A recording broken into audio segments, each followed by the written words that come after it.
Bueno, gente, ahí está iniciada la grabación. Estamos grabando la clase. Recuerden que están todos muteados, pero le pido que alguno se desmutee y me confirme si están viendo lo que estoy compartiendo. Están viendo la presentación, por favor. Sí, sí, debe ser. Ok, muchas gracias. Bueno, vamos a empezar con la clase de hoy. Esta es nuestra cuarta clase, pero en realidad vamos a dar la unidad 3. Como saben, pedimos primero la unidad 4 y después la unidad 3. La verdad que no hay mucha diferencia en hacerlo en uno u otro orden respecto a los contenidos. Todavía estamos en el primer módulo que tiene que ver con bases de datos relacionales, pero esta va a ser la última clase que nos dediquemos a este tipo de tecnologías en particular. La clase de la semana que viene va a ser como una transición, porque vamos a hablar de base de datos in memory, este, teniendo en cuenta algunos conceptos relacionales y la evolución hacia el modelo por fila en vez de perdón, por columna en vez de por fila. Eso va a ser motivo de la semana que viene. Eh, y bueno, la clase de hoy va a tener dos partes.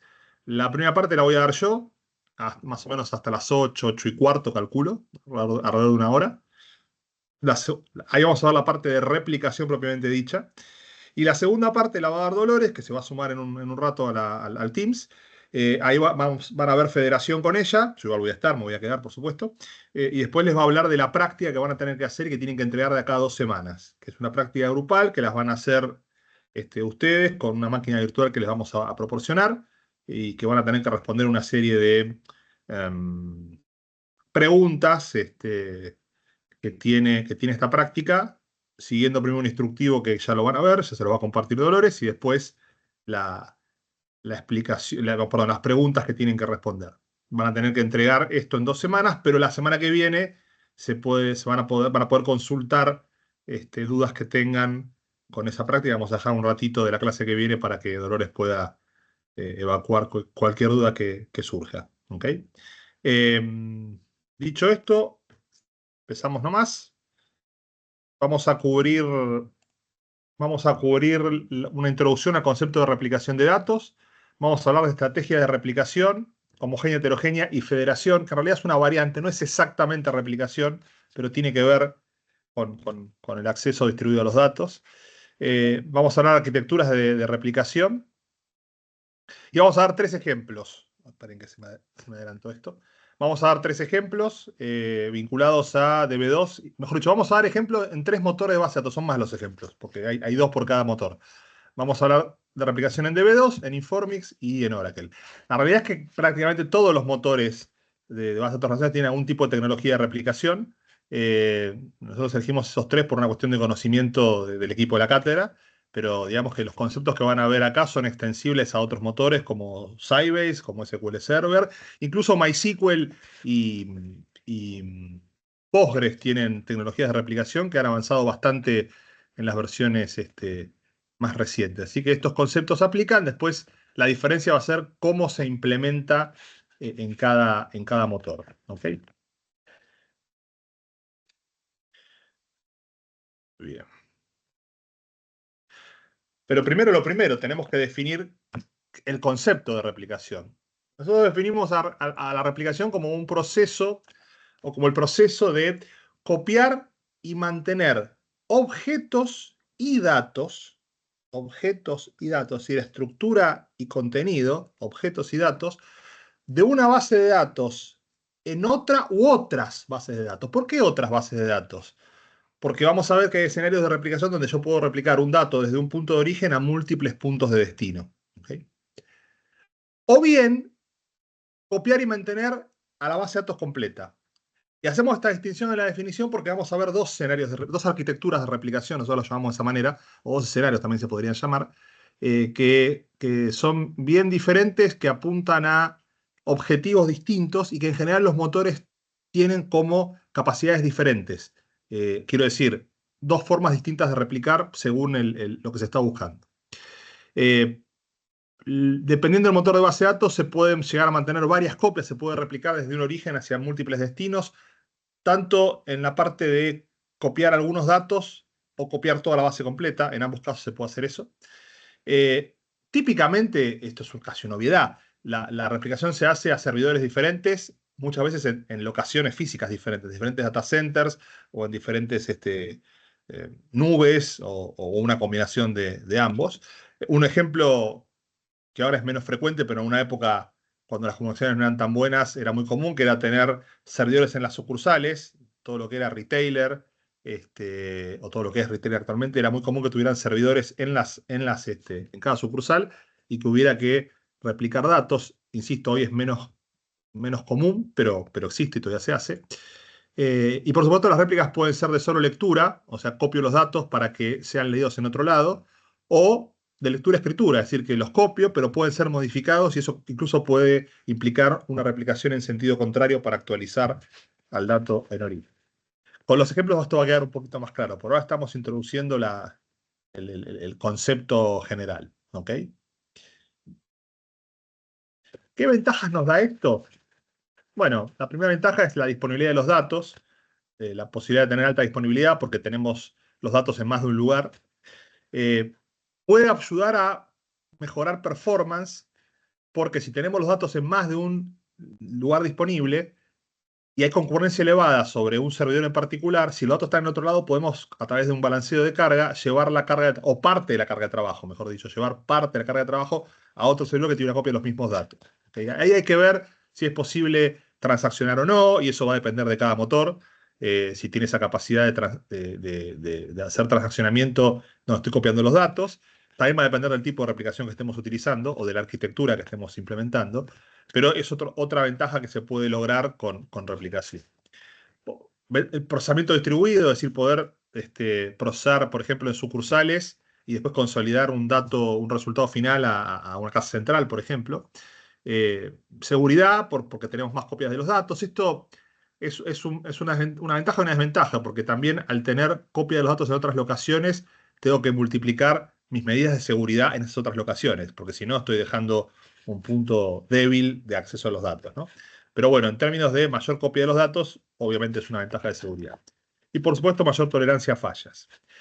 No tenemos una slide específica, pero también hay algunas desventajas. No es que todo es felicidad en la vida, ¿no?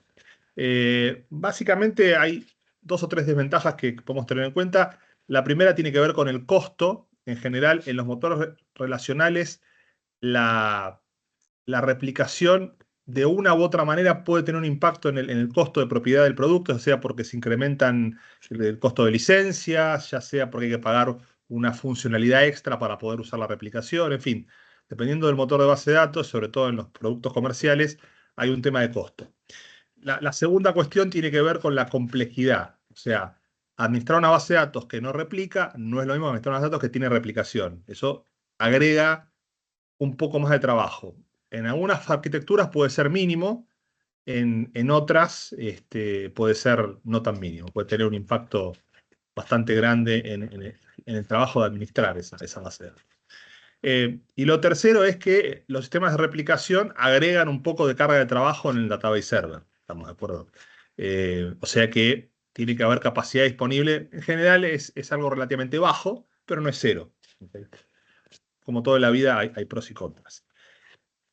Es importante entender, y lo vamos a retomar más adelante cuando veamos bases de datos NoSQL, que las bases de datos relacionales nacieron hace más de 40 y tantos años y no tenían capacidades de replicación. Las capacidades de replicación fueron viniendo a lo largo de los años. Los primeros trabajos con replicación se remontan al año 97, en ese caso puntual con Informix.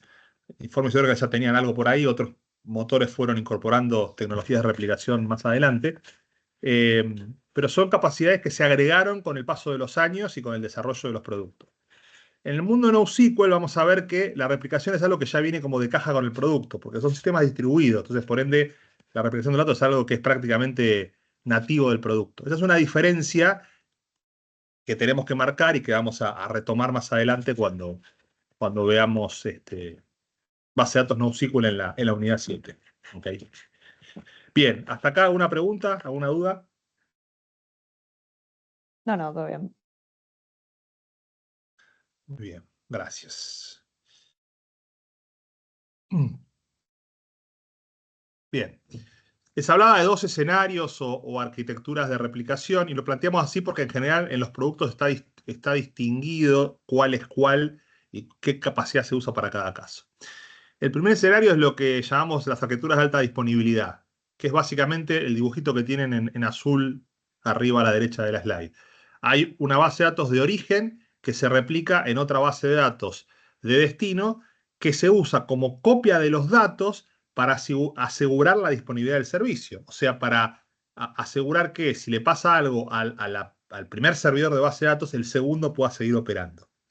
Este tipo de arquitecturas de alta disponibilidad en general son fáciles de implementar, en general son fáciles de administrar y en general tienen un costo de procesamiento o de consumo de recursos relativamente bajo. No es cero, pero es bajo. Generalmente en el orden por debajo del 10% de recursos, a veces en el orden del 3 a un 5%, en mi experiencia y en lo que he podido leer aquí y allá. Típicamente, y esto puede variar de un motor a otro, ¿no? Típicamente se construyen tomando un backup de la base de datos de origen, restaurándola en un servidor de destino y ejecutando una serie de comandos o instrucciones que generen la réplica. Conformando entonces ahora un clúster de base de datos. ¿Está bien? Dependiendo del producto, del motor de datos que estemos hablando, ese clúster puede ser de 2 máquinas o puede ser de más máquinas, quiero decir, de más servidores, e incluso puede haber múltiples copias de la misma base de datos en diferentes locaciones. En general, este tipo de replicación está basado en la bitácora transaccional. ¿Se acuerdan lo que vimos la semana pasada en términos de que el motor lleva un registro en los logs de todo lo que transacciona? Bueno, básicamente estas replicaciones lo que hacen es tomar esa bitácora, llevársela del otro lado y rehacer las operaciones en el destino, en el servidor secundario, que se lo suele llamar o standby. Entonces, estas primeras arquitecturas suelen estar basadas en la bitácora transaccional, suelen ser copias completas de la base de datos o de la instancia, y el objetivo es la alta disponibilidad. ¿Okay? Y eventualmente disaster recovery, dependiendo de si soporta que esas dos locaciones estén distribuidas, estén alejadas. Eso va a depender, de vuelta, de cada producto y de cómo está implementada la funcionalidad. El otro escenario es lo que nosotros dimos en llamar la arquitectura de distribución de datos, que es lo que está como en este esquema en rojo por debajo. Fíjense que muestra como tres escenarios posibles. En el primer escenario hay un punto único de origen y se replican datos a múltiples locaciones remotas. Ese ejemplo podría ser una casa central que replica la lista de precios a todas las sucursales. Es decir, yo actualizo la lista de precios en mi base de datos de mi casa central y eso se replica a través de definiciones que tiene la base de datos a diferentes bases de datos, por ejemplo, de los sistemas de caja de cada una de las sucursales. Eso es un ejemplo de distribución de datos. El segundo ejemplo sería un ejemplo de consolidación de datos. Es decir, yo tengo información de puntos remotos que se consideran una base centralizada. Por ejemplo, las ventas. Esto aplica mucho a las empresas de retail, ¿no? Las ventas del día se consolidan en una base de datos centralizada. Y el tercer escenario que está dibujado es lo que se llama a veces Update Anywhere, es que hay varias bases de datos conectadas al sistema de replicación y cualquiera puede modificar los datos y esos cambios se tienen que replicar a los otros miembros de ese clúster de replicación. Ahora bien, ¿qué lo diferencia del anterior? Que esta es una copia parcial de los datos. ¿Qué significa esto? Que yo puedo replicar algunas tablas e incluso en algunos motores hasta puedo limitarlo a algunas columnas de una tabla. No una tabla entera, sino ciertas columnas que son las que me interesa replicar en los otros servidores. ¿Cómo se logra esto? Bueno, a través de una definición que dependiendo del producto se puede llamar suscripción o se puede llamar réplica. Tiene como diferentes nombres, pero la idea es, yo defino una tabla de origen y defino uno o más destinos a los cuales voy a replicar los datos de esa tabla y además defino cómo va a ser. Si va a ser primary target, o sea, los cambios van de origen a destino pero no vuelven, si va a ser update anywhere o va a tener otro tipo de característica que haga que los datos vayan y vuelvan y se mantengan actualizados o no. Los precios claramente es un esquema de primary target, porque yo estoy enviando información que se modifica en un único lugar. Para los demás es información que no cambian, que solo tienen que leer para poder procesar las operaciones y facturar. En el segundo caso, todas las modificaciones ocurren en el origen y se consolidan en la casa central a efecto informativo. O sea, ahí es al revés, primary target, pero desde múltiples targets, desde múltiples primaries, perdón, a un target consolidado. Y en el tercer caso es, la información puede ser modificada en cualquier lado y el sistema tiene que arreglárselas para resolver eso. Como se podrán imaginar, hay escenarios de conflicto en el update anywhere, el tercer caso de lo que está abajo en rojo sobre el lado derecho de la slide.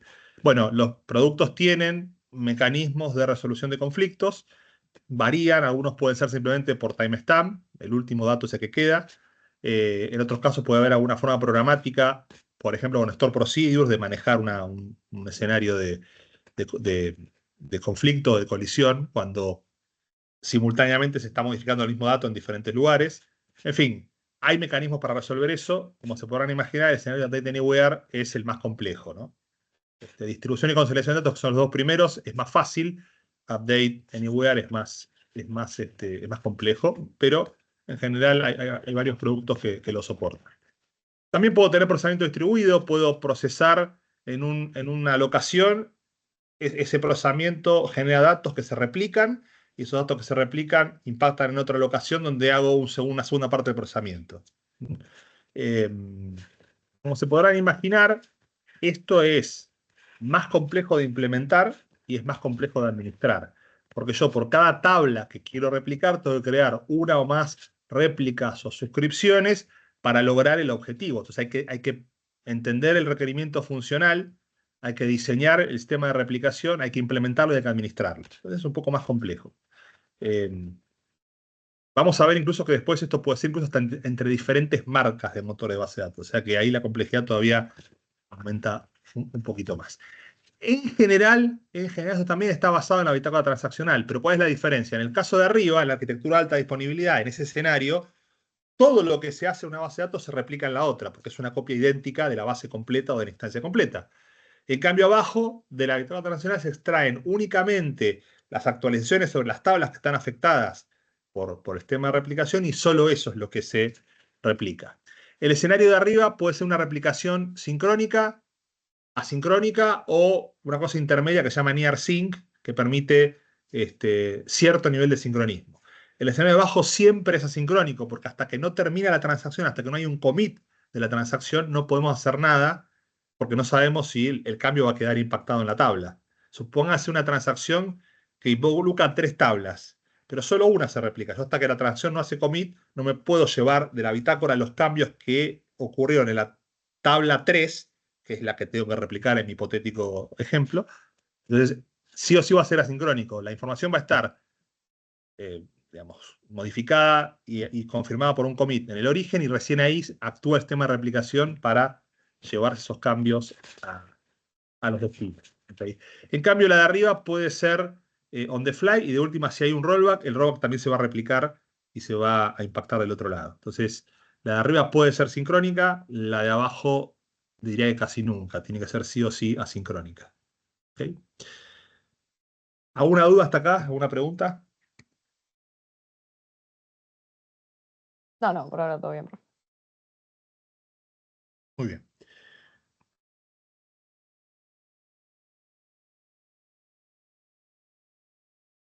A su vez podemos tipificar la estrategia de replicación en dos tipos, homogénea y heterogénea.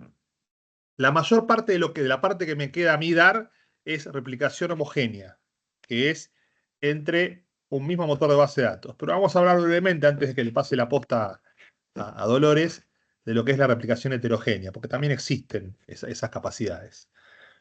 La replicación homogénea, como lo dice acá en la slide, es claramente la replicación entre bases de datos de un mismo motor. Es decir, yo voy a replicar entre Oracle, entre Sybase, entre DB2, entre Informix, entre MySQL o SQL Server, pero va a ser entre la misma marca y modelo de motor de base de datos. ¿Estamos de acuerdo? En general, ese tipo de replicación es nativa, es una capacidad del propio motor que permite implementar ese tipo de replicación. Puede ser para cualquiera de las dos arquitecturas, y de hecho vamos a ver ejemplos de ambos en los 3 motores que les voy a contar en las próximas slides. En el ejemplo acá es una replicación entre motores DB2, ¿no? Es lo que está dibujado ahí en la slide. Entonces, la homogénea es entre misma marca y modelo de motor de base de datos, DB2 con DB2, Oracle con Oracle, Informe con Informe, Sybase con Sybase, SQL Server con SQL Server, etc. El que sea. Y en general es nativo. Y en general, en un porcentaje alto, suele estar incluido, por lo menos hay una parte, lo que es de alta disponibilidad, suele estar incluido con la licencia. Igual esto puede variar, diferentes proveedores cobran las licencias de diferentes maneras, así que no asuman que es siempre así, pero en general, por lo menos lo que es la arquitectura de alta disponibilidad suele estar incluido en el producto con la licencia, vamos a decir, estándar, ¿no? De vuelta, quiero medir lo que digo acá porque se van a encontrar casos donde cualquier tipo de replicación es un add-on que hay que pagar separado. Depende del producto. Así que no es así en todos los casos. Vamos a empezar con los ejemplos que les comenté al inicio, ¿no? Vamos a ver DB2, vamos a ver Informes y vamos a ver Oracle. Y para cada producto vamos a ver dos escenarios de replicación de dos arquitecturas. La de alta disponibilidad y la de distribución de datos. Entonces empezamos por DB2.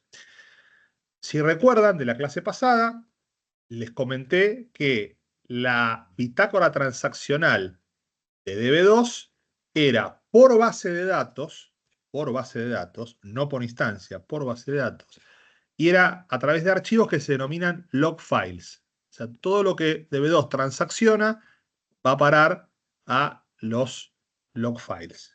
Bien, en base a esa capacidad de bitácora transaccional que DB2 tiene hace muchos años, hará unos cerca de 16, 17 años, algo así, DB2 incorporó una capacidad que se llama HADR. HADR significa High Availability Data Replication.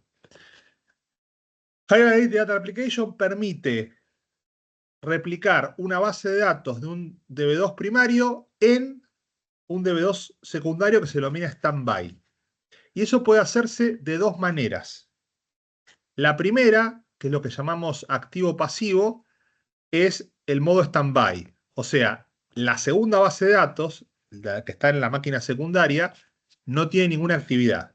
Todas las operaciones, tanto de lectura como de escritura, ocurren en la base de datos primaria. Y en el standby, la única actividad que hay es la replicación de los datos, pero no hay ningún tipo no hay posibilidad de acceder a la base de datos.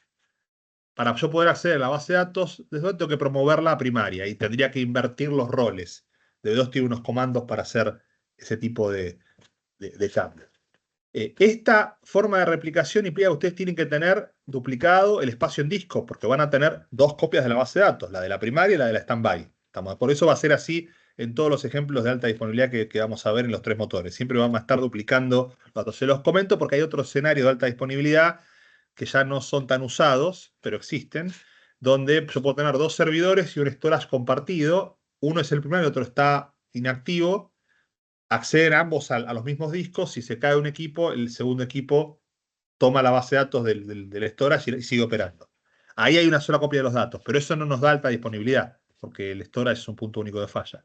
Entonces acá tiene que estar duplicada la capacidad en disco. Usualmente esto suele estar en data centers distintos, y entonces tenemos una copia física adicional de la base de datos.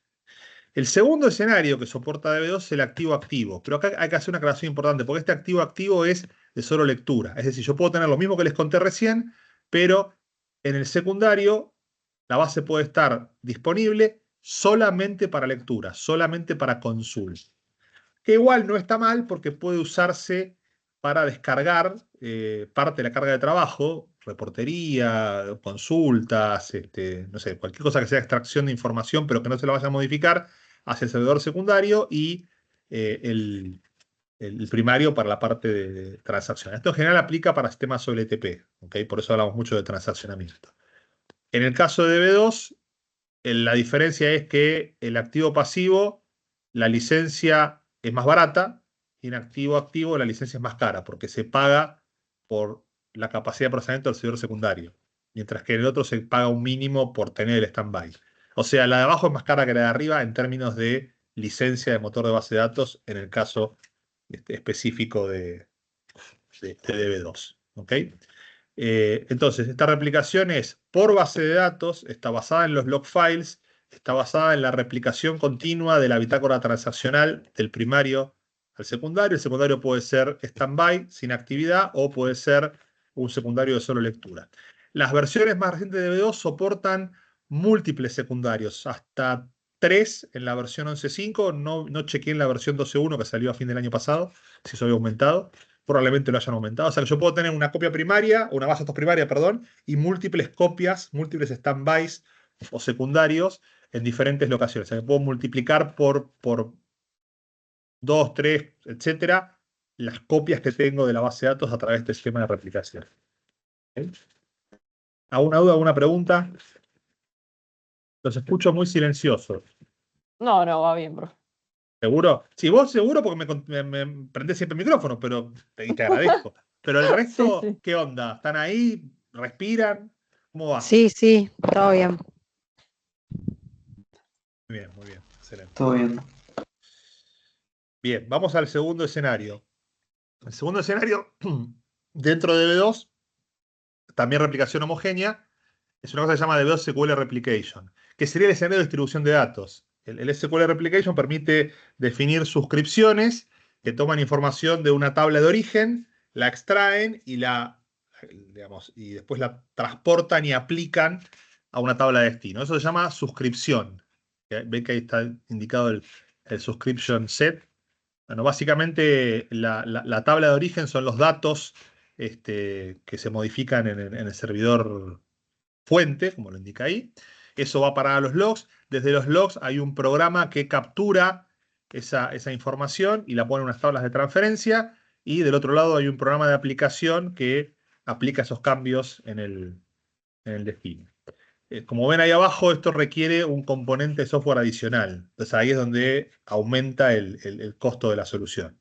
Requiere un componente de replicación adicional que en el caso del HADR no hace falta porque es parte de la funcionalidad nativa del motor de base de datos.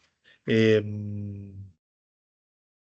Fíjense acá, ya empiezan a jugar otras cosas porque no estamos copiando toda la base de datos, estamos copiando algunas tablas. Al hacer eso ya necesitamos tener programas de aplicación, o mejor dicho, de captura en origen y de aplicación en destino. Eso es un procesamiento extra en el database server. Y además hay que crear las suscripciones y administrarlas. Entonces, fíjense cómo ya es un poco más complejo. El HADR básicamente se pone a andar tomando un backup del primario, restaurándolo en stand-by, corriendo unos comandos de DB2 HADR, bla, bla, bla, estableciendo la relación y ya queda andando. Y en general, salvo una falla muy grande, va a seguir operando, incluso aunque haya caídas del vínculo entre los servidores, en tanto en cuanto las caídas no se extiendan por demasiado tiempo. O sea, mientras los log files existan y puedan ser enviados del primario al stand-by o del plano secundario, el HDR va a seguir funcionando. En cambio, el escenario de distribución de datos es más complejo, requiere más administración y bueno, en el caso de caída del vínculo, lo que va a pasar es que las tablas de stage van a empezar a crecer y crecer y crecer y crecer, y eso tarde o temprano va a ser un problema. Entonces, tienen esta complejidad. Eso es el caso, esto se da en todos los casos, lo vamos a ver en los tres ejemplos. Bien, les hago una pregunta. Teniendo en cuenta que la información que el primario le replica al secundario, o al standby o secundario, sale de los log files. Y teniendo en cuenta que los log files son archivos que se reusan, o sea, cada tanto se van a pisar. ¿Qué pasa si el vínculo se interrumpió entre los dos servidores y los log files rotaron? O sea, ya no tengo tuve 2 días sin vínculo, pero tengo los log files de las últimas 12 horas. ¿Cómo me recupero de esa situación, de ese escenario? Porque si intento rearmar el stand-by, cuando el stand-by le pida los logs, le van a faltar un día y medio, porque ya no los tiene. Estamos de acuerdo que puedan estar resguardados, que se podrían recuperar de ahí, pero imagínense que no los tenemos. Es un escenario hipotético. ¿Cómo nos recuperamos ahí? ¿Cómo restablecemos el clúster de replicación? ¿Qué se les ocurre? Ahora se los voy a explicar, obviamente, pero primero quiero escuchar ideas o hipótesis. No, yo entiendo que, o sea, te quedás con los últimos que te quedaron. Ajá, imagínate que la tabla tiene 1 millón de registros. Yo en las primeras 6 horas le metí 1 millón más. y en las últimas 2 horas actualicé 500.000 de ese millón de registros nuevos. Si yo hago lo que vos decís, voy a tratar de hacer 500.000 updates sobre registros que no existen. Mm, claro. Perdón, ¿eh? No, Creo no, que no, te hice el no, está bien, ejemplo. no, no, está bien. No está mal lo que pensaste, pero no funciona porque te faltan transacciones que no se hicieron. Y Claro. tengo que arrancar todo de nuevo, hacer Claro, una exacto. migración desde cero. Era tramposa la pregunta. En ese escenario no hay más remedio que tomar un backup en el origen, que es siempre nuestro lugar nuestro punto de referencia, y restaurarlo en el secundario. ¿Por qué les hago esta aclaración? Porque en los 3 casos que vamos a ver es más o menos igual. En tanto y en cuanto la bitácora transaccional esté disponible y yo la pueda reenviar, puedo resistir caídas del vínculo, de la conectividad o de disponibilidad del standby, porque cuando vuelva le puede pedir los logs al primario y reconstruir todas las operaciones. Por más que le tome tiempo, pero lo puede hacer. Ahora, cuando ya me pasé de ese tiempo, no tengo más remedio que reiniciar desde el backup y restore, que es la forma de armar la replicación desde cero. Esto va a Ah, yo pasar. pensé igual que se habían perdido todos, o sea, de la primaria y la No, no, secundaria. no, no, no, Ah, ok, ok. porque, Está bien, está porque bien. se rehusan, no es que se pierdan, se rehusan. Claro. Lo que pasa es que vos los vas resguardando y en realidad hay varias formas de resolver eso, pero en general lo que vas a tener que hacer es que si no tenés los logs, si el secundario no le puede pedir los logs al primario, vas a necesitar reiniciar con un backup y restore. Ok. Lo que se busca es tener suficientes logs, suficiente bitácora para aguantar por lo menos 24 horas sin tener que reusar los logs. Pero los logs no son infinitos. Físicamente, en algún punto se reusan, sea que sean archivos, como en el caso de DB2, o sea que sean espacios dentro de un DBSpace, como es en Informes, por ejemplo, pero se reusan, porque no puedo tener archivos infinitos. Sí, sí, Se sí. van reusando, ¿no? Se van pisando.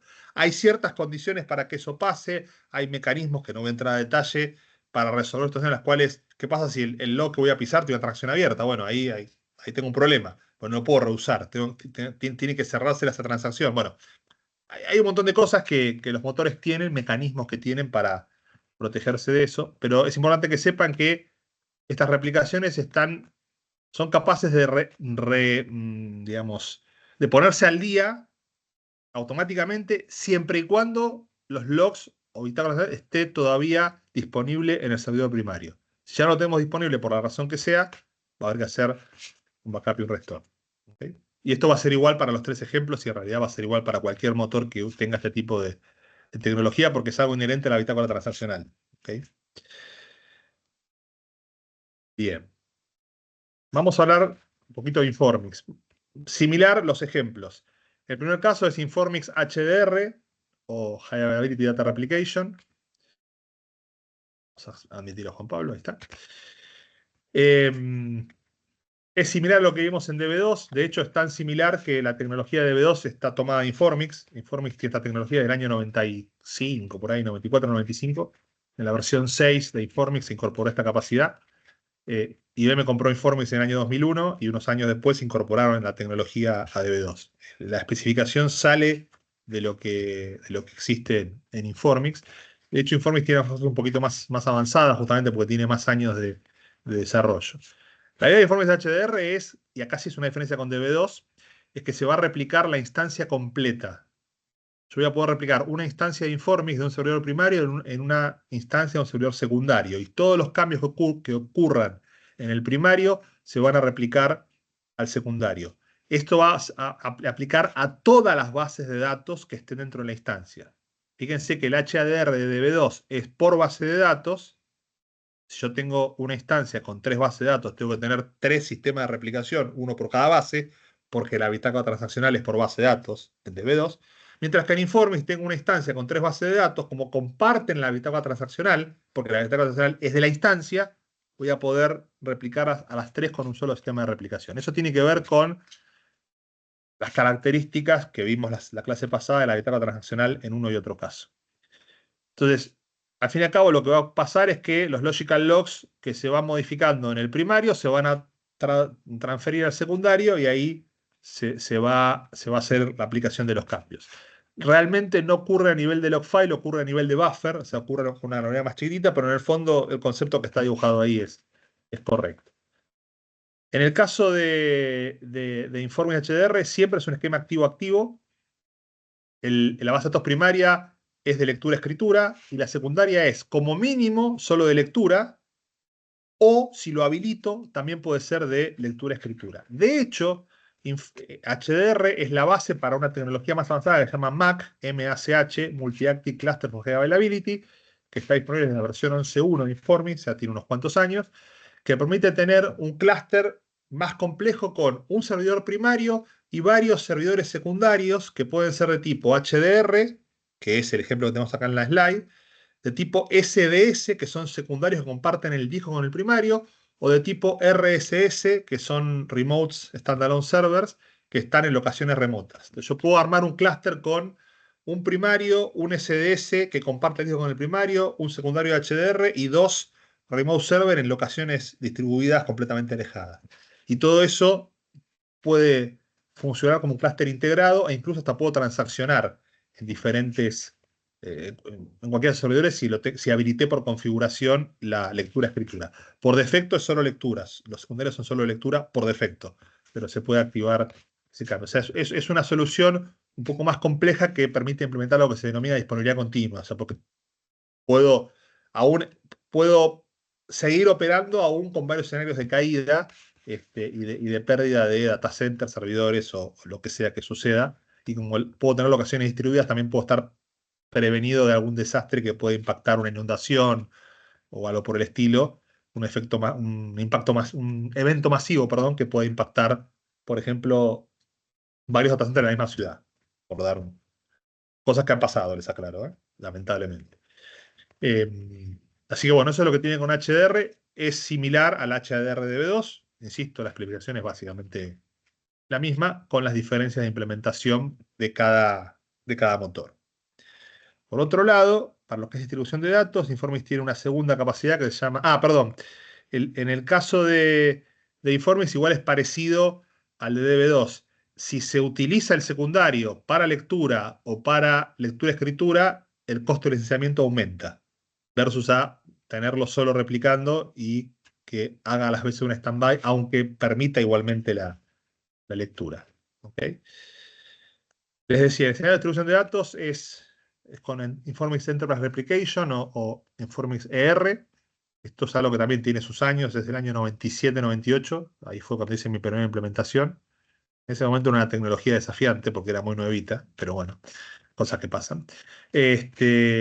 Como pueden ver ahí, puedo replicar entre múltiples servidores con Informix e incluso esto tiene la flexibilidad que puedo replicar entre diferentes versiones de Informix, diferentes plataformas y diferentes versiones de Informix.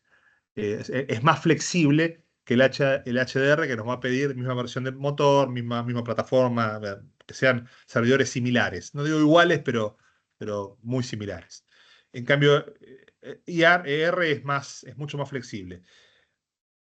Esto soporta primary target, o sea, desde un servidor replico a uno o más servidores de destino, o también update anywhere. Puedo actualizar en cualquier lado. Informix tiene una cosa que se llama Informix Connection Manager, que es un gestor de conexiones que permite hacer balanceo de carga. Yo tengo los datos en más de un lugar, puedo pasar por el Informix Connection Manager y que me rutee al servidor donde tengo los datos o donde corresponde la- el acceso.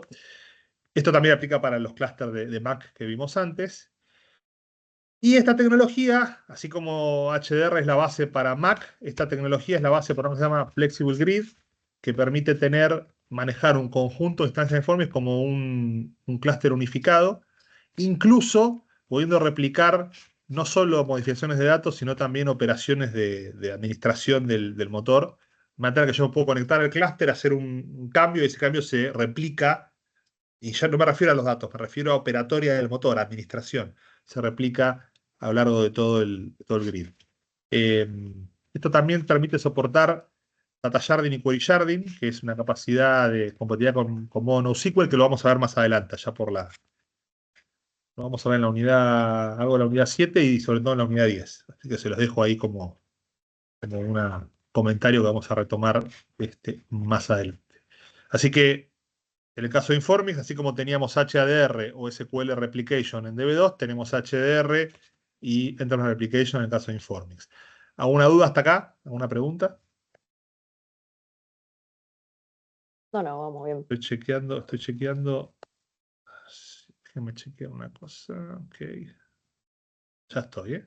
¿Se me Segundo. escucha? Sí, se te escucha, dale, pregunta. Ah, dale, gracias.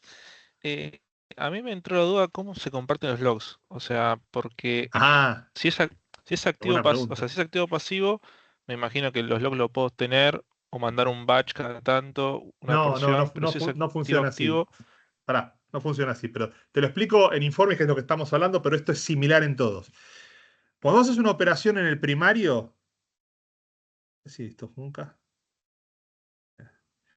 A ver, cuando haces una operación acá en el primario, lo que está ocurriendo es que vos estás escribiendo en un buffer. ¿Te acordás que lo vimos la vez pasada? Estás escribiendo en un buffer la bitácora transaccional. Que eventualmente ese buffer después se va a ir a una ubicación del log file en disco. ¿Está bien? Lo que hace Informix, y de dos es algo parecido, y Oracle no lo tengo tan a detalle, pero no creo que sea muy diferente, no replica desde acá abajo, lo que replica es el buffer. El buffer es lo que se replica, y esto es lo que después se impacta acá. O sea que ni siquiera está llegando a disco. ¿Cuándo usa el disco? Cuando el secundario quedó atrás, y para ponerse al día le pide logs completos. Pero eso es solo un escenario de cuando quedaron desconectados por un periodo de tiempo y hay que volverlos a igualar. ¿Se entiende? Pero la replicación es a nivel de buffer. O sea, de hecho, específicamente en Informix, cada vez que el buffer de los logical logs se graba a disco, lo que ocurre realmente es que se lo graba, no sé por qué me esas líneas feas, en un segundo buffer de replicación. Ese es el que se replica al otro buffer, y de este buffer se copia acá y después se aplica. Es decir, la operación de grabar el buffer de memoria a disco que ocurre en cada commit de cada transacción dispara además una copia del buffer al sistema de replicación, que replica ese buffer y lo aplica del otro lado. Entonces, es hiper performante. En mi experiencia estás casi, si está todo bien, están casi iguales las dos bases de datos, con fracción de segundo de diferencia. Porque a medida que va transaccionando de un lado, lo va aplicando del otro. Ahora, cuando se corta la comunicación por la razón que sea y restablece, ahí sí va a tener que pedirle los log files completos. Pero eso hasta que se ponga al día. Cuando se ponga al día, va a seguir trabajando con esta modalidad. Bueno, las líneas quedaron horribles, pero ¿se entendió la idea? sí, a mí me quedó entonces como para terminar de entender. Sí. ¿Qué pasa si hay como una contradicción? No sé, se me ocurre que yo como atacante, pasa que es muy difícil determinarlo, ¿no? Pero podría Ajá. como, o sea, o muchos requests al mismo tiempo, capaz que dos caen dos veces. Perfecto, perfecto. Informix tiene una capacidad que se llama Delay Apply, que la aplicación de los cambios se encolan y se aplican diferidos, es la palabra en español, se aplican diferidos en el secundario. Entonces, si vos estás teniendo un ataque masivo de negación de servicio, eso no va a ir inmediatamente va a ser replicado y te da tiempo a accionar y hacer algo al respecto. Ahora, quiero ser claro, esa capacidad existe, pero en general los clientes que yo tengo, todos están replicando con la forma estándar. O sea, lo que está ocurriendo en el primario rápidamente se está impactando en el secundario. Y en todo caso, las medidas de protección están a otro nivel. La realidad es que en la experiencia que he tenido con algunos incidentes de ciberseguridad en clientes o empresas con las cuales he estado trabajando en algún momento, realmente la protección tiene que estar en la red, no te tienen que llegar al database server, no tiene que llegar a la Ah, red, o sea, tiene que entiendo. estar mucho antes la Claro. protección, ¿estamos de acuerdo? O sea, este, te lo digo con un ejemplo de otro tipo. ¿Por qué te crees que Estados Unidos tiene el oro de sus reservas en Fort Knox? ¿Por qué se te ocurre que es Fort Knox y no en otro lugar? Porque Fort Knox está en el medio de Estados Unidos. Si hubiera una invasión desde México, desde Canadá, desde el Atlántico, del Pacífico, tienen que recorrer mucho espacio hasta llegar a ese lugar. Es decir, estás poniendo tu valor más importante en un lugar alejado de las fronteras para que sea más difícil llegar en caso de una invasión externa. Poco probable que alguien invada Estados Unidos, pero ¿se Ujú. entiende la lógica? Bueno, Sí, es sí, algo sí. parecido. Vos tenés que, si te llegaron a meterse a la base de datos haciendo una negación de servicio, y bueno, fallaron un montón de cosas antes. Pero, Sí, sí. pero puede pasar otra cosa, puede pasar que vos corras un proceso por error y rompas datos en el primario. Si vos tenés la replicación diferida, los tenés sanos en el secundario, los podrías recuperar de ahí. Ese es un escenario más probable, tiene que ver más con un error humano. ¿Entendés? Pero bueno, la replicación ocurre en memoria y con buffer que se transfieren por la red. Son buffer de unos pocos, que se miden en unos pocos megas, básicamente. Con lo cual eso va Bien, bien. rapidísimo. ¿Ok? ¿Te respondí la pregunta? Sí, sí, gracias. De nada. Bien, no tengo ni idea cómo borrar todo esto. Pero bueno, nunca uso esto. Lo vi usar el otro día a una persona que dio un curso que tomé la semana pasada y me gustó.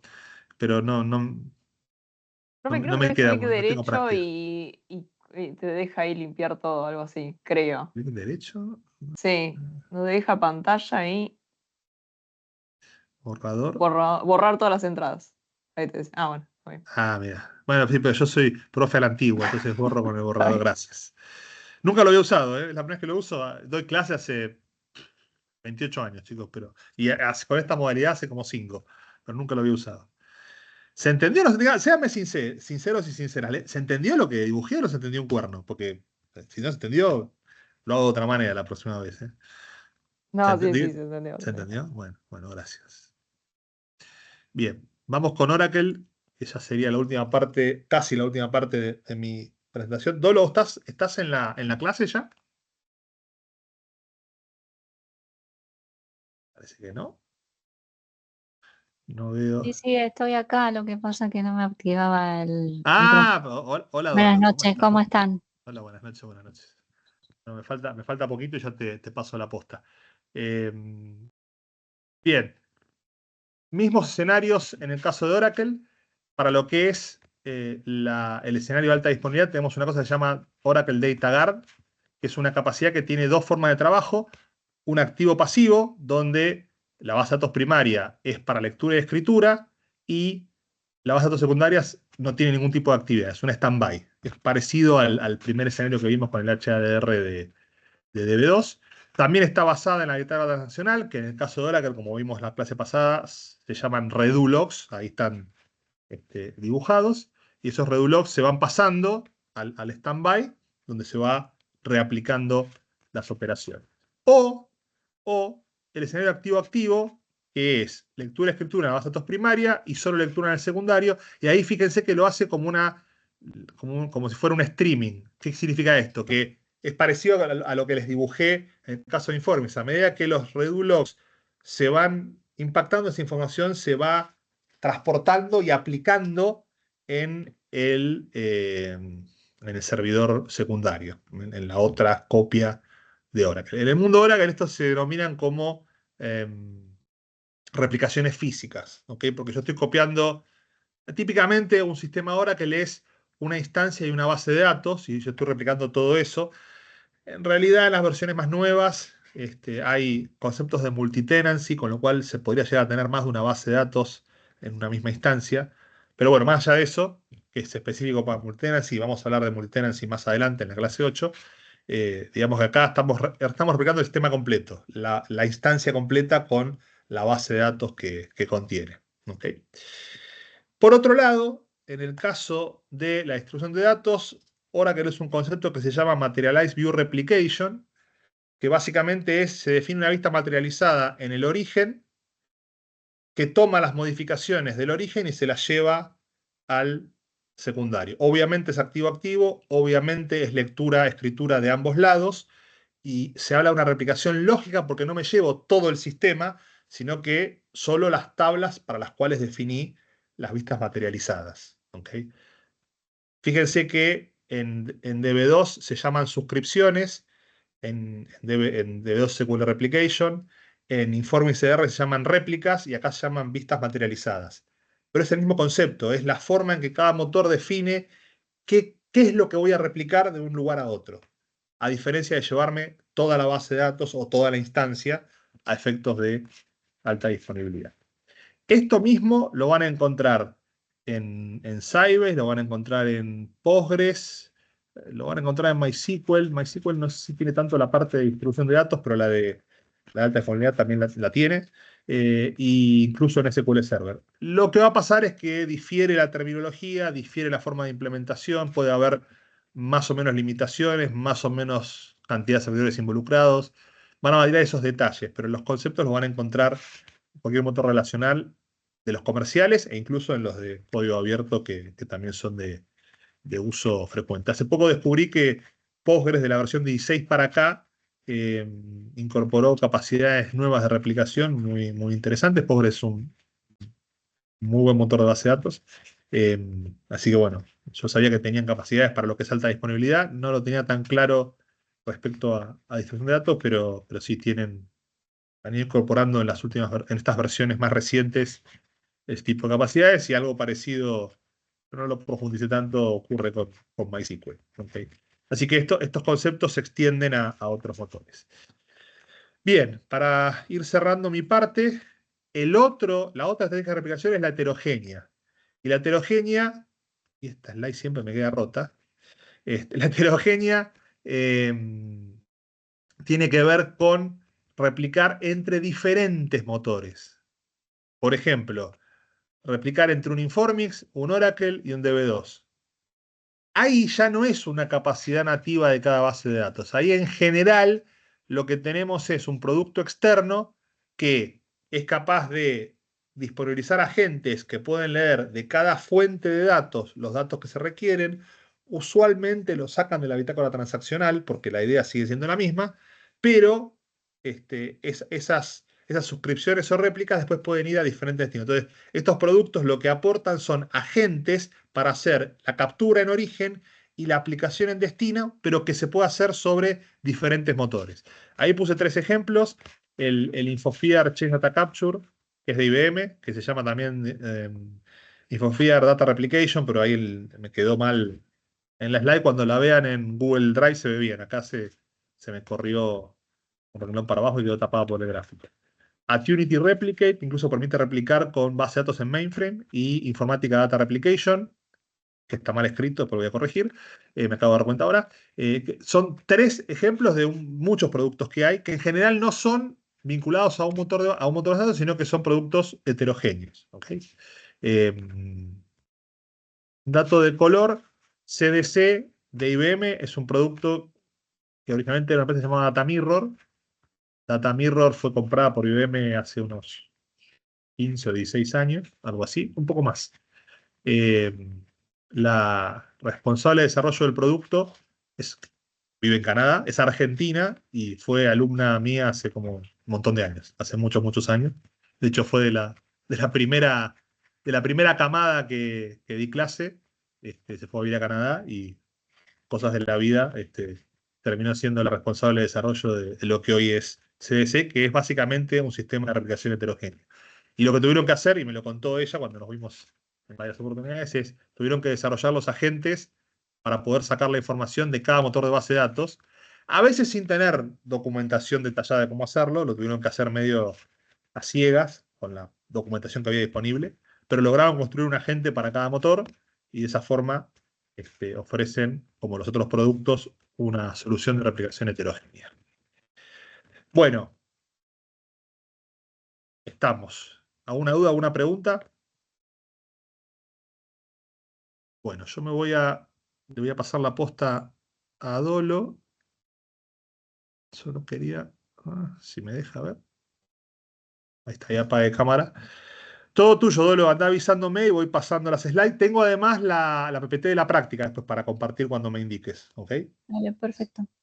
Todo Bueno, tuyo. buenas noches. Nosotros vamos a ver la segunda parte de la clase esta, que tiene que ver el concepto con la federación de datos, que no es una réplica.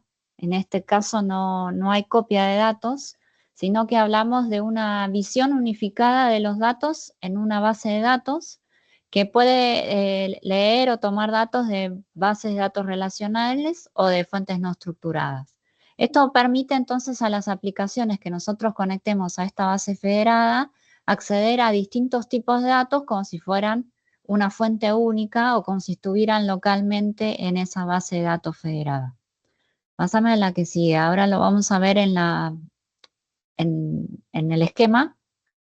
¿sí? Esto surge porque antiguamente, cuando nosotros teníamos que armar una aplicación y conectarnos a fuentes de distintos lugares, o clonábamos los datos, los llevábamos a otro repositorio, o armábamos una aplicación que tuviera toda la ingeniería y la inteligencia para poder conectarse a todas estas fuentes remotas.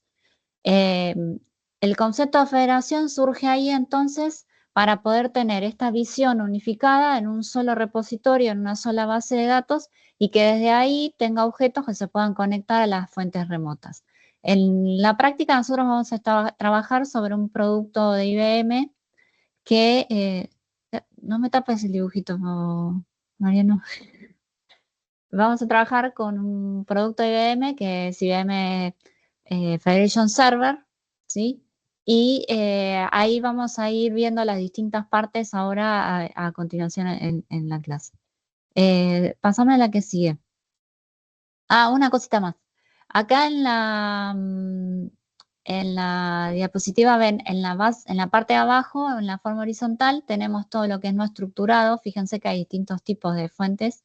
Y en el vertical tenemos todo lo que es relacional, que van a ver que tenemos casi todos los fabricantes más conocidos de base de datos. Ah, estabas buscando el puntero. Dale, pasame a la que sí.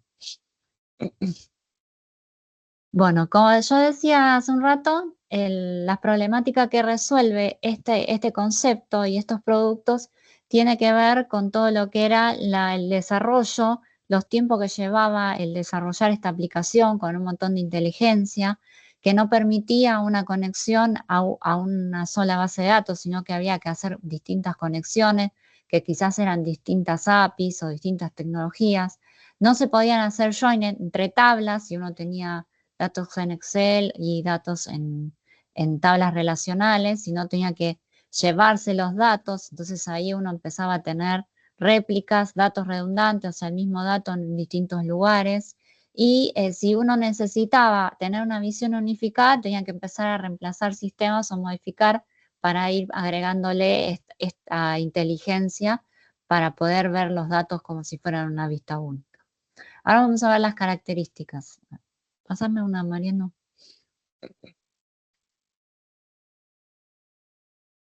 Las principales características son estas cuatro que hablamos de federación, que es la vista única, que es lo que veníamos explicando. El cacheo de datos, que vendría a ser el único momento en donde en una base de datos federada tenemos copia de datos, que en realidad no es una réplica como la que explicaba Mariano, sino que está basada sobre las vistas materializadas.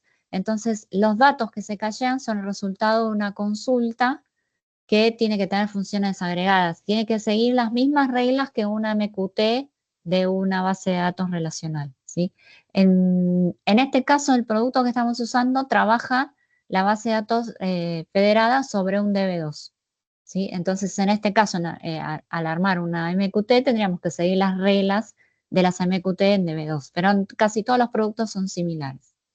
Después hablamos de replicación, porque se podría llegar a usar la base federada para replicar datos entre distintas bases, que es lo que muestra acá el dibujo con el Oracle DB2 en Microsoft.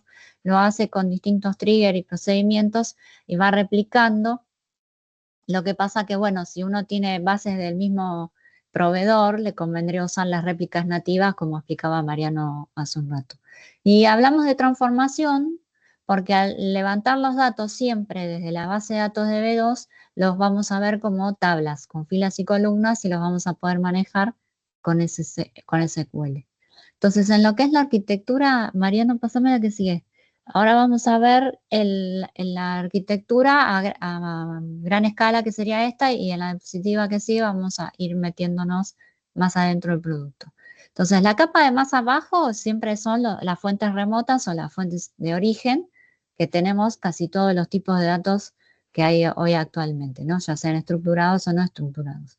Y además, al tener conexión con ODBC y JDBC, uno podría igual conectarse a un montón de fuentes remotas.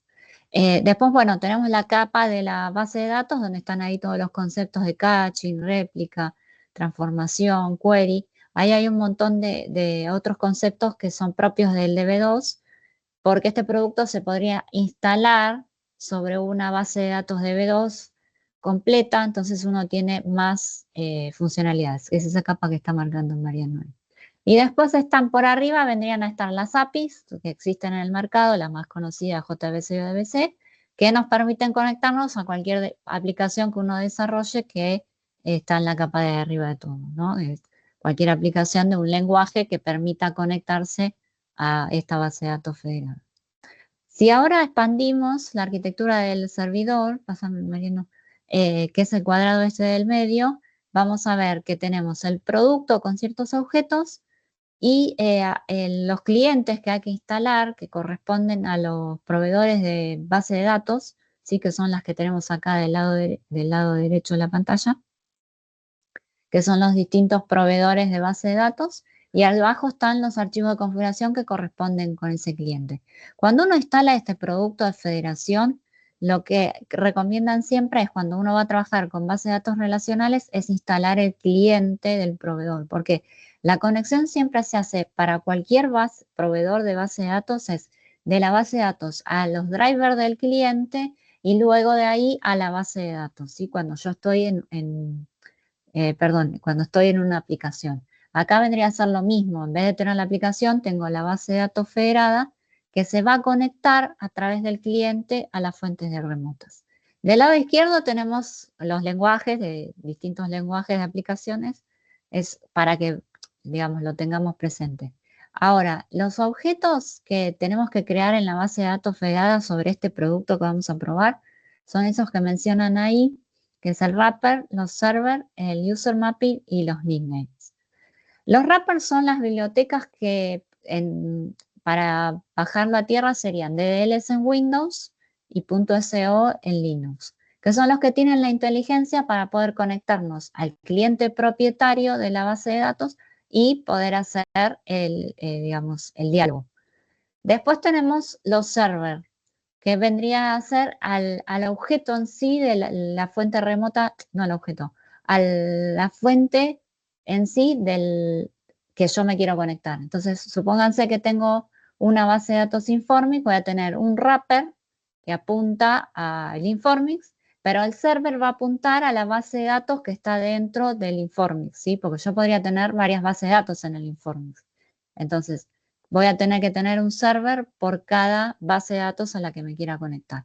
Si después yo me quiero conectar a archivos de Excel, por ejemplo, voy a tener un server que me conecte al archivo puntual, pero antes voy a tener que tener un wrapper que maneje Excel.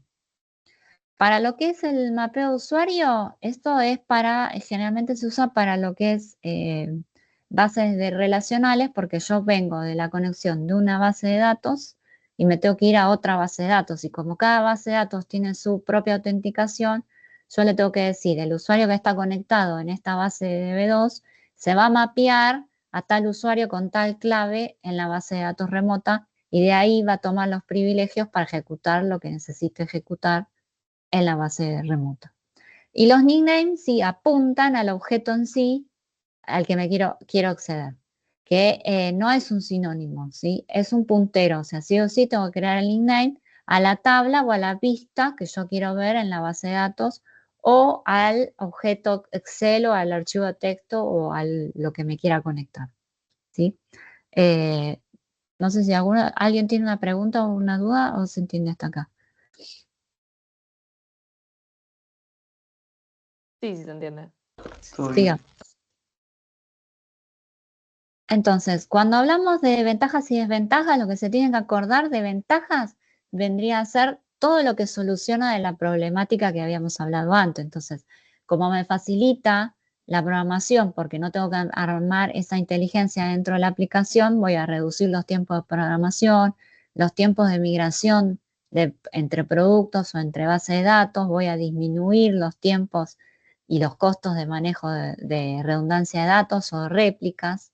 Me permite también consolidar los datos, generalmente para hacer análisis de negocio, de tenerlos todos juntos, acceder a distintas fuentes para poder hacer todo lo que es análisis de datos y optimizar las consultas. Yo puedo manejar, ahora lo vamos a ver en un ratito, lo que es optimización. Puedo tener algunos algunas configuraciones que puedo hacer para optimizar el acceso a los datos, si tengo tablas muy grandes. Y después tengo el comando, bueno, esto es propio del producto este IBM, el comando pass-through, que nos permite trabajar sobre la base de datos remota sin tener que entrar a la base de datos remota, hacerlo a través de la base federada, por ejemplo, de crear tablas o un índice para no tener que ir directamente a conectarme a la base de datos remota. Obviamente que no la voy a poder hacer un shutdown o tirar un backup desde acá, pero me permite, si estoy programando, no tener que salir de la base de datos federada y loguearme en la fuente remota para poder manejar algún objeto. Y la desventaja principal siempre está sobre el tema de las actualizaciones masivas, lo que es sincera update y delete, porque ustedes, si ven las capas, si yo hago la actualización masiva a través de la base de datos federada, es como que tengo un nivel más de arquitectura, ¿no? Entonces siempre se recomienda que cuando tengo una aplicación o tengo que hacer cargas masivas, hacerlas directamente en la base de datos remota. ¿Sí? Esto tiene que ver con las bases relacionales, ¿no? Lo que es datos no estructurado, ¿no? Por ejemplo, Excel o archivo de texto, son de lectura, ¿sí? En el producto. Pasame una más. Bueno, acá están los tips de performance. Entonces, yo como estoy trabajando en un DB2, ¿sí? Siempre voy a tener que tener en cuenta cómo codifico el SQL. Voy a tener acá estadísticas.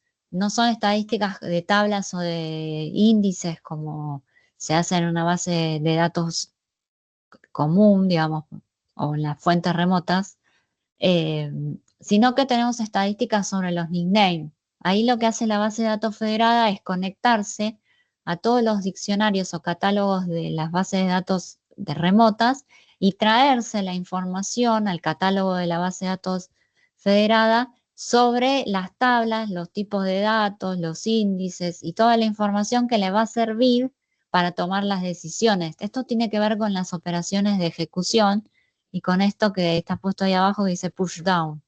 ¿Por qué? Porque la base de datos federada puede tomar la decisión de desmenuzar una consulta si se da cuenta que tiene distintos nicknames que son tablas de distintas bases de datos.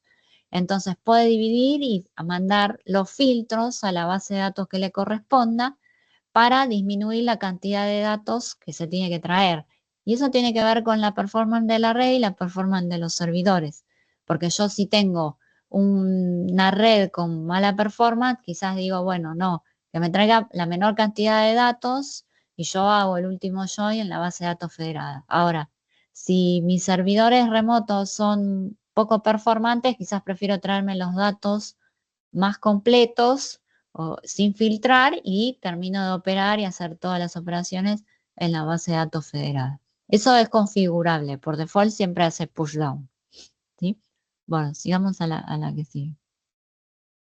Bueno, acá tenemos un ejemplo muy básico, ¿no? De cómo podríamos armar una base de datos federada. Acá es una empresa que compró otras empresas y decimos, bueno, tiene los sistemas de la empresa A, de la empresa B y la empresa C y quiere ver algún reporte unificado y bueno, sí, sin la federación de datos tenía que armar la aplicación que se conectara y tuviera la inteligencia, en este caso, para 3 motores de base de datos distintos. Si yo tuviera la base de datos federada, pásame al que sigue, tendría la inteligencia de la conexión en la base de datos federada, conecto mi aplicación a una sola base y la base de datos federada me resuelve la conexión a las tablas remotas y yo veo todas las tablas que necesito en la base de datos federada. Supónganse que quiero ver la de empleado del Informing, la de compras del DB2 y la Customer del Oracle. Yo esas 3 tablas las voy a ver como si fueran locales en la base de datos federada y las voy a poder usar de la aplicación sin ningún problema, ¿sí? Acuérdense que en estos casos no hay réplica de datos, siempre los va a buscar a la base de datos remota, ¿sí? ¿Alguna pregunta hasta acá? Porque la teoría es simple, después cuando vamos a la práctica, después igual tienen un videito mío para ver antes. Entiendo sí, todo bien. entonces que yo entendía como que tenía que ser la misma estructura de tablas, pero ahora entiendo que no, ¿no? Como que No, sí, no es cuando vos creas los nicknames y genera la estadística, la base de datos federada, va a traerse la misma estructura de la tabla. Si vos ok, querés, podés armar una vista sobre una tabla remota y te traes menos columnas. Podés claro, también ejecutar sobre una vista remota y ves menos columnas. Pero todo eso lo resuelve la base de datos federada y es parte de la práctica, para que lo piensen un ok, poco. Pero sí, tiene que ver con lo que ejecuta cuando creas el nickname. Se va a traer siempre la información remota, pero no va a hacérsele de la tabla, se va a traer el catálogo de la base de datos remota, con toda la información que está en las tablas, las columnas, la foreign key, la primary key, los índices que tiene para poder también resolver la consulta, ¿no? ok. ¿Te queda claro? O- Sí, sí, perfecto. Bueno, y para, digamos, este concepto a veces parece como que es un concepto viejo, pásame Mariano, pero es un concepto muy actual, se sigue usando, lo que pasa que, bueno, ya los productos no son on-premise, sí, como es este producto de IBM, el Federated Server, sino que hay evolución de productos que está avanzado sobre este concepto y, bueno, este cuatrimestre agregamos esta diapo para que ustedes tengan. No soy experta en ninguno de los dos productos estos, pero bueno, les voy a comentar un poquito. El IBM Data Virtualization es la evolución, porque es propio de IBM, del producto de federación de datos, pero permite trabajar sobre la nube y en entornos híbridos. O sea, yo podría tener parte de los datos de las fuentes remotas on-premise, que el on-premise, por la duda que alguno no sepa, es cuando hablamos que está local en el data center de una compañía, ¿sí?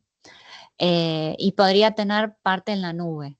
Y el Google BigQuery es completamente SaaS, ¿sí? Es un producto de Google, como el Google Cloud Storage, ¿no? Está en la nube o cualquier otro producto de Google. También está basado sobre la federación de datos. Fíjense abajo el último renglón, que es el uso principal que tienen los productos, o sea, el Federated Server está para hacer la federación de bases, como hablábamos recién. El de IBM de Data Virtualization está más orientado a hacer virtualización de datos porque tiene el concepto de federación de datos, pero no sé, digamos, su principal función. Y el Google BigQuery se usa mucho más para Data Warehouse, hacer análisis de datos distribuidos. Se puede tener datos en distintos SaaS, o sea, podría levantar de Amazon o de Azure los datos, ¿sí? Y ahí es donde utilizaría el concepto federado. Yo no necesito llevarme los datos, o sea, en estos tres productos yo no necesito copiarme los datos, replicarlos para que el producto los vea, sino que puedo armar las conexiones, las configuraciones para que los pueda levantar remoto, ¿sí? Así que bueno, se los dejamos también para que ustedes tengan esta actualización y que bueno, que sepan que el concepto de federación se aplica en un montón de cosas, porque también está basado la arquitectura, cuando hablamos de arquitectura federada, que es un concepto mucho mayor, está basado sobre el concepto de federación de bases, ¿sí? Eh, y bueno, esto sería toda la teoría. No sé si a alguno le queda alguna duda. Si no, vamos a ir a la otra PPT, que es la de la Ya práctica. voy, ya voy, ya voy. Sí, igual Acá la estoy. les voy contando. Nosotros hacemos la práctica sobre una máquina virtual que nació en la pandemia, ya tiene sus años, pero bueno, usamos el producto on-premise para que les quede más claro el concepto, porque así lo pueden trabajar tranquilos en sus casas y romper la máquina si quieren y volverla a crear. Les voy a contar un poquito cómo trabajábamos en laboratorio antes, cuando hacíamos la práctica allá, que teníamos una máquina virtual, que es esta, que es la máquina de Windows del lado izquierdo, que tenía la federación armada a dos bases, a una de DB2 y a otra de Informis, que estaban cada una en un servidor distinto. Entonces acá trabajábamos bien en una federación. Ya estaba configurada los clientes, pero se trabajaba creando los wrappers, los servers y toda la configuración. Ahora lo que hacemos es trabajar, pásame el que sigue, sobre la máquina virtual, que en realidad adentro tiene otra base de datos local, diferente, que es sobre la que trabajamos con la práctica para acceder a los datos. Pero tiene configurado, porque como era la máquina original, tiene configurado parte de la conexión al Informix y eso nos va a permitir hacer algún ejercicio teórico en la práctica. Pásame la que sigue. Entonces, la máquina virtual está zipeada, se la pueden descargar. Estas diapos, pásala, Mariano, no las voy a explicar. Tienen acá las instrucciones de cómo descomprimir. ¿Sí? Es una máquina re vieja, pero para la práctica sirve. En las notas acá, si alguno usa Mac, está explicado cómo hacer para levantar el VMware. Seguí, Mariano. Después creo que tienen... ¿esta sigue? Ah, pensé que seguía la de... Ah, bueno, no, debe estar más adelante. Pásame esa. Pásame. Acá tienen, bueno, algunos ejemplos de conexión. Vuélveme, Mariano. Acá tiene el ejemplo de cómo uno se puede ver la configuración de la base, cómo se conectan a la base de datos de DB2. Igualmente en el video que tienen para descargar, yo les explico en un ratito y les muestro la base, les muestro algunas configuraciones, así los ayudo a poder conectarse, porque como es línea de comando de DOS, a veces es como medio tosco. Así que les recomiendo ver primero el videito. Pasame a la que sigue. Bueno, acá tienen Select para ver si quieren ver la configuración del catálogo de los distintos objetos. Pásame. Ah, acá. Acá tienen el ejemplo de las tablas de la base de ejemplo que vamos a usar, que viene con DB2. Esas son las relaciones. Ahí en la práctica tienen creados algunos nicknames. Yo les muestro en el video y ustedes van a tener que hacer algunas tareas que ahora vemos los ejercicios. Así si les quedan dudas, me consultan ahora. Igual cualquier cosa nos mandan mail. Entonces, eh, esto sería como si fuera el ejemplo de lo que tenemos en la máquina virtual. La base de datos FEA con su catálogo, tiene algunos nicknames creados, no tiene la tabla de ventas local, pero bueno, el dibujo era para que supieran que podríamos tener una tabla local creada si tuviéramos el producto instalado sobre un DB2 completo. Y en la base de datos remota, que es el DB2, tenemos las tablas dep, emp y proc que vienen con la base de ejemplo. Entonces, pásame, Mariano, ahí tenemos el primer ejercicio, que lo que van a tener que hacer es insertar a través del nickname, que son esos violetitas, los nicknames que están arriba, datos, y van a tener que ver qué es lo que pasa tanto en la base de datos federada como en la base de datos remota, mirar de los dos lados. Lo que yo pido es que para mirar la evidencia que ustedes estuvieron haciendo en la práctica es armar un documento con no sé, Mariano, si vos ya Captura de pantalla. pediste, exacto, con una captura de pantalla, pero no sé si Mariano les explicó que el TP tiene que venir con carátula y... Sí, lo expliqué y está explicado en la punta 1. Bueno, Pero sí, lo comentamos. así, y hace una captura de pantalla de cada ejercicio que hagamos, ¿sí? Lo que pueden hacer es mirar de los dos lados, porque bueno, tienen el insert, después tienen el delete, el ejercicio que sigue pasando, Mariano. Perdón, pero me tarda en responder. No pasa nada, yo igual también tengo un delay hoy que...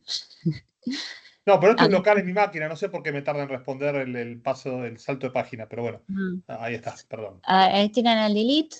Sí, yo pongo ahí una de sugerencias, pueden probar con otros, ¿sí? Pero traten de ser coherentes con las pantallas que me pegan, ¿no? Pues así nos damos cuenta que pudieron hacer la práctica. Pásame el que sigue. Bueno, vamos a probar este select, que fíjense que ahí tiene una función agregada. El objetivo es ver qué hace la base de datos federada con esta función agregada. Todo esto después, que lo corrija, que ustedes entreguen, yo corrija, vamos a tener otra clase. O sea, antes tenemos una clase más de consulta, por si alguien tiene duda, pero después vamos a hacer como una puesta en común, porque muchas veces pasa que los ejercicios generan dudas, y entonces a veces las dudas sirven para otro grupo, entonces lo vamos a ver en un ratito en la clase, al final de alguna clase. eh, El que, 14 de octubre, para ser más precisos. eso, no me acordaba qué día. El 14 de octubre. Perfecto. Bueno, seguimos a las 4. ¿Queda claro hasta acá cómo son los ejercicios? Sí, después cuando los hagamos seguramente surge algo. Sí, Sí, bueno, para pero... eso tiene la clase que viene Bueno. para preguntar, ¿eh? No se Dale, preocupe. dale, genial. Seguimos, Mariana, más a la 4. Igual si ven primero el video, les va a quedar mucho más claro porque ahí yo al mostrarle cómo se conectan, cómo se loguean a la máquina, después les vamos a mandar la clave de la máquina virtual. Dale, dale. Eso les va a ayudar muchísimo. Bueno, y vamos a hacer una prueba de levantar un archivo, que por eso está con archivos acá, como ejemplo. El archivo ya está creado en el SIG, creo que era de la máquina, y ustedes solo lo tienen que hacer. Pásame una, que creo que ahí está el ejemplo del archivo. Ahí está. Este es el ejemplo del archivo, entonces la idea es primero hacer un select para ver que lo encuentre, ¿sí? Y después vamos a hacer un join, creo que es el ejercicio que sigue. Vamos a tener que hacer un join entre la tabla de DB2 y el archivo, ¿sí? Ahí ustedes lo que tienen que ir viendo, ves que ahí preguntan cuáles son los clientes que están en los dos lados, ¿no? Y después, el ejercicio que sigue, o sea, con el ejercicio 5 vamos a ver, ahí ya pasamos al otro tema. Perdón, Esto de perdón. que el archivo lo vamos a ver con filas y columnas, ¿sí? Entonces Como si esto fuera de una hacer tabla. exacto.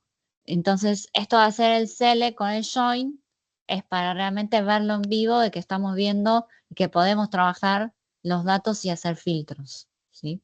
O sea, todos los ejercicios tienen un sentido.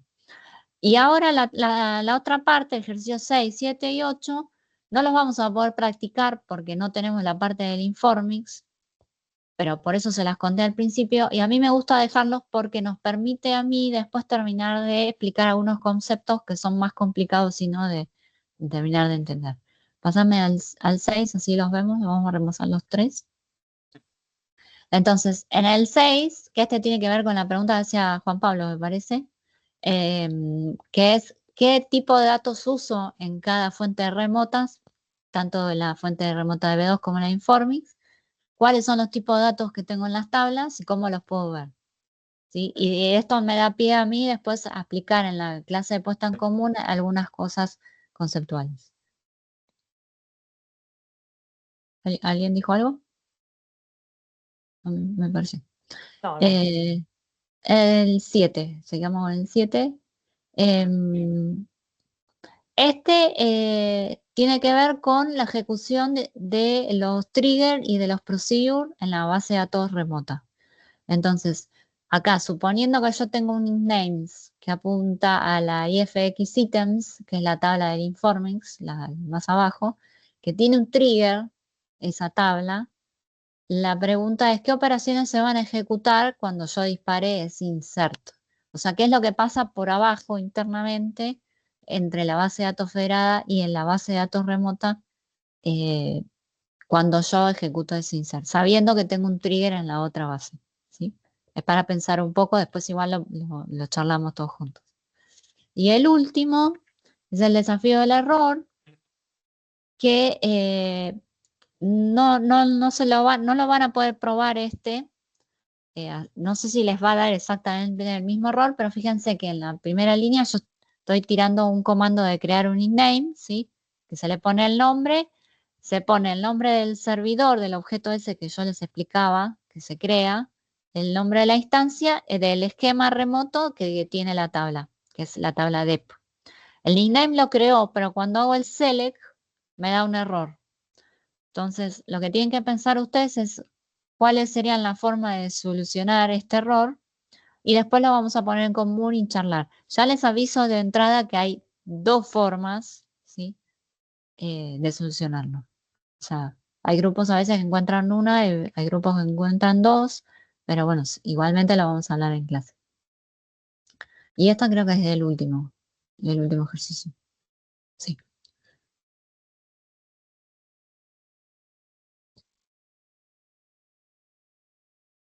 Bueno, muchas gracias, Dolo. ¿Alguna duda, alguna pregunta? Entonces, repasando, vimos hoy la teoría de la unidad 3. Se llevan ustedes una práctica para hacer en grupo. Cada grupo va a presentar un único informe para todo el grupo. Tienen 2 semanas para hacer la práctica. El miércoles que viene vamos a hacer consultas. Al otro miércoles tienen que entregar. Siempre la fecha de entrega es hasta las 19 horas de la clase de acá 2 semanas, que sería el 23 de septiembre. Y después, en octubre, vamos a hacer la puesta en común al final de esa clase. Dolo, entonces nosotros tenemos que compartir el link donde está tu video y ahí está la información para descargar la VM, ¿correcto? Ya lo publiqué justo un ratito antes de conectarme. Tienen ahí Bien. el link al Drive, donde está el Drive de la Facu, que tiene la máquina virtual, la PPT de la práctica, que es esta que vimos recién, esta presentación, y el video cortito que los va a ayudar a hacer la práctica. Y lo que debemos mandar por mail es la contraseña para acceder Sí. a la VM, ¿correcto? Exacto. Entonces ¿Y lo te lo vamos a mandamos mandar. a vos, Mariano, o a los dos, o cómo hacemos? No, yo No, se los. al grupo, No sé. ¿o no? ¿Al grupo dónde, perdón? Sí, ¿qué grupo? Eso. Claro. No mandas los mails, cuando mandan los mails. Pero pará, Perdón, ¿en dónde bajaron el link y todo eso? en el aula virtual, La virtual. en la unidad 3. Está publicado en la unidad 3 de la aula virtual. Está bien, pero la contraseña, usualmente yo la paso por mail a los grupos. Sí, Por sí, eso, sí. no al No, revés. pero... Claro. pensé que hablaba de dónde nos mandaba el TP. Yo digo al mail que nos No, escriben perdón. siempre. Perdón, ¿qué estaban? A lo mejor yo entendí mal. Sí, ¿Qué es lo sí, que estaban yo estaba preguntando? preguntando lo del TP, sí, sí, sí.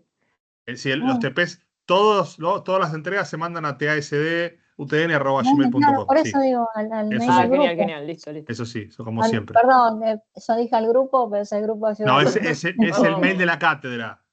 Es un grupo de Está bien, Gmail, sí, pero es sí, el mail sí. de la cátedra. No, yo Sí, me sí. confundía porque a vos, Mariano, te tuvimos que mandar, creo, la conformación de los grupos, si no me Es que equivoco, o no sé si. en O fue a realidad ese, no me acuerdo. está bien que me escriban a mí, pero siempre tienen, y se los he dicho a varios grupos, siempre tienen que copiar a Ok, tasdutn@gmail, porque así le llega a los estudiantes también. Y por supuesto me perfecto. llega a mí, obvio, pero digo, siempre la entrega es ahí y yo lo voy a recibir y voy a responder, pero en este caso lo que yo me refería es que la contraseña se la vamos a pasar nosotros por mail. Dale, dale, Nosotros a genial. ustedes, porque obviamente la tenemos nosotros. Así que, ¿Qué hago? este, Te la mando vos, Mariano, porque sí, por no, favor, pásamela y yo la comparto. Y yo cuando subo la grabación comparto la contraseña. Bueno, gente, ¿alguna duda, alguna pregunta? No, todo claro, profe.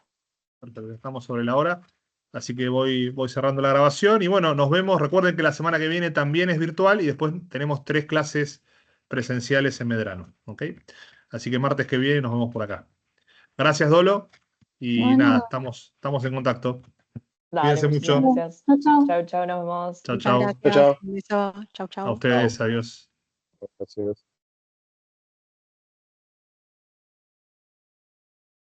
Bueno.